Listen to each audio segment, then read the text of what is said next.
Eight నుంచి ఎక్కువ ఇటువంటి నచ్చలు జరిగినప్పుడు నేను కూడా పాల్గొనడానికి ప్రయత్నం చేస్తాను. And thank you so much నాకు ఈ ఆపర్చునిటీ ఇచ్చినందుకు. అంటే ఇద్దరు ఆర్టిస్ట్ని ఇక్కడ సన్మానం చేయడం జరిగింది.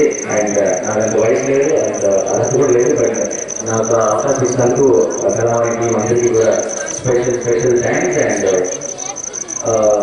ఇప్పుడే నేను వచ్చిన వెంటనే మీరు అందరూ క్లాస్ పెట్టారు కదా, అదే క్లాస్ ప్రతి కాలంలో కొడతారని కోరుకుంటున్నాను. ఎందుకంటే ఒక ఆర్టిస్ట్కి మోస్ట్ ఇంపార్టెంట్ థింగ్ ఒక ఇన్స్పిరేషన్, ఒక ఎనర్జీ అంతా కూడా మీరు కొట్టే క్లాసే. సో